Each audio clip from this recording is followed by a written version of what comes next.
Here next oxo acid of phosphorus is orthophosphorus acid.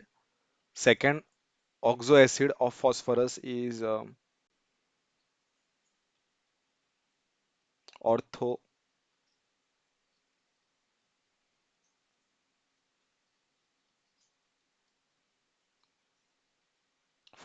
acid, and the formula is H3PO3. What is this? This is an oxo acid, oxo, second oxo acid of phosphorus. Structure. Okay.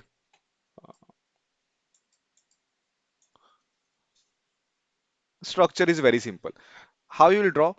It is H3PO3, means first always give one oxygen, double bonded oxygen. Right. Now how many hydrogens and how many oxygens are remaining?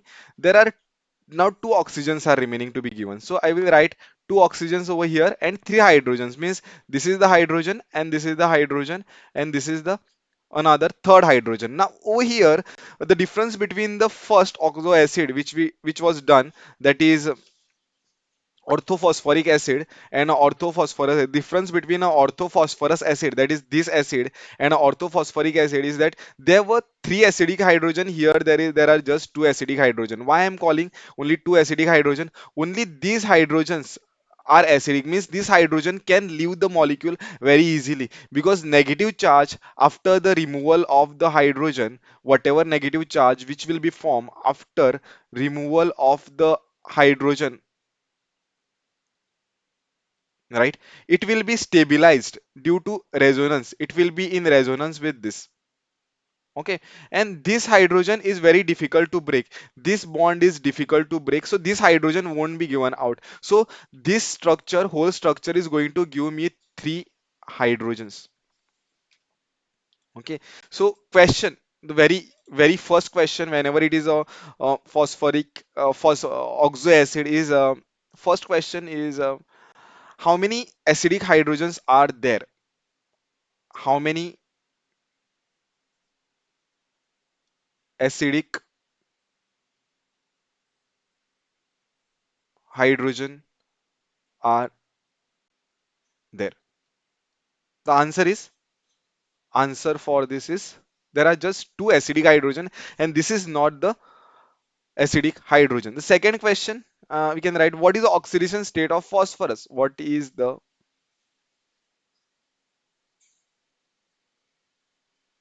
oxidation state of phosphorus in H3PO3? The answer is very simple. We can just calculate it, right? H3PO3, if you are taking, then you will take 3 into 1 plus phosphorus. You are going to put X because you are finding it on a phosphorus. You can also put P, not an issue. 3 into minus 2, because there are three oxygen, one oxygen is minus 2, which is equal to 0. So here this will be 3 plus x minus 6 is equal to 0. So x is equal to 6 minus 3. So x is equal to 3. So here oxidation state is plus 3. The second answer, second question is this. Hybridization. Third question, what is the hybridization of this? Hybridization is sp3 hybridization. Again, hybridization is sp3. Now, what is the acidity? Okay, what is the acidity of this? Fourth question, what is the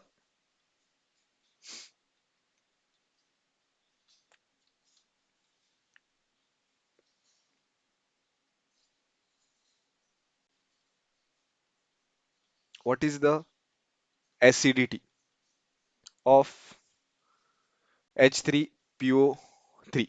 Phosphorus is there, double bonded oxygen.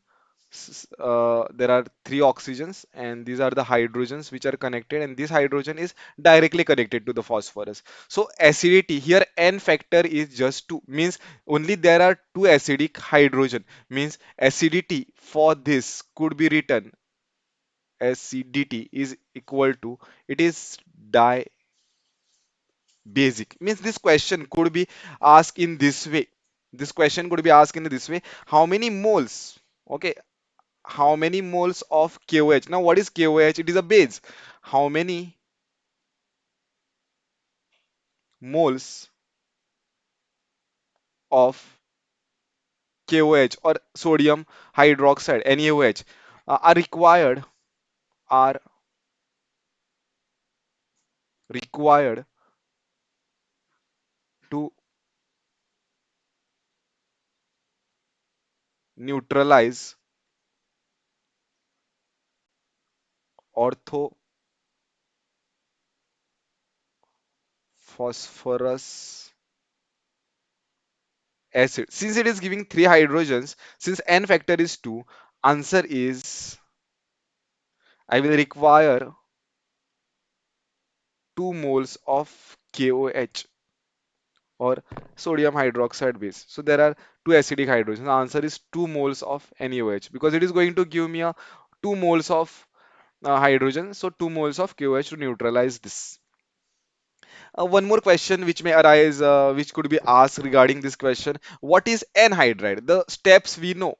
Okay, fifth question is what is the anhydride of H3PO3? Means the steps are very simple. You have to just take H3PO3, dimerize it. Okay, don't worry about the structure at this stage because you have to just write a formula of anhydride of H3PO3. So steps are this: dimerize it. What you will get is H6P2O6. Remove as many water molecules as you can. Like since there are three hydrogens, six hydrogen, I can remove only three water molecules. If I can remove three water molecules, what will be left is P2. We are not touching phosphorus, so P2 and oxygens. There is, since three hydrogens are removed, three oxygens are removed, right? So here it is P2O3. Again, dimerize it. Now you can dimerize it again. Okay, you should dimerize to get a anhydride of this H3PO3. What anhydride you are going to get is P4O6. This is an this is a anhydride of H3PO4. Now the structures. Now coming to the structure, oxidation state is done. Yes, oxidation state is done. Then hybridization is sp3 over here. Uh, okay, let's talk sixth structure. What is the structure of this?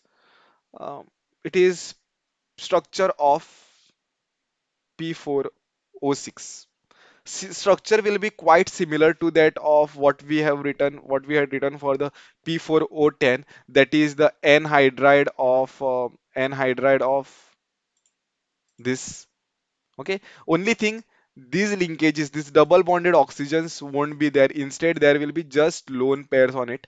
Okay, this won't be there over here in this structure. See, many times when we compare the structures, one structure with the other structure, that time it becomes very easy for us to remember. See, one way of learning the chemistry or any subject is like, if you compare how this point, how this reaction or how this concept is differing from the other concept, that is also make you realize how to remember it. Okay, so here the structure will be similar.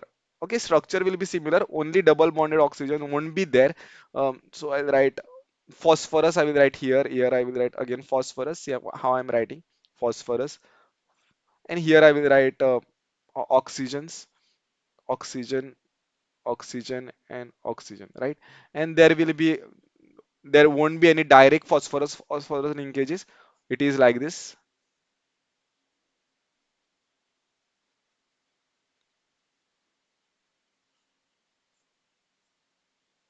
right? There is this linkage, there is this linkage. Okay, one and same. And here there will be just lone pair of electron on this phosphorus because valence shell electron or valence electron for the phosphorus is 5. So I can show this lone pair to be in this form. Usually we show lone pair in this manner,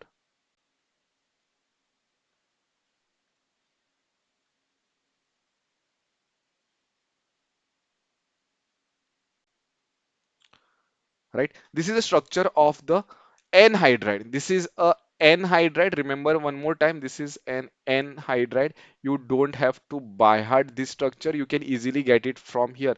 Uh, Take oxo acid, dimerize, remove maximum number of water molecule, whatever structure you are getting, again you have to dimerize it. So this is n-hydride of H3PO3. So I'll end this lecture here. Bye. Thank you.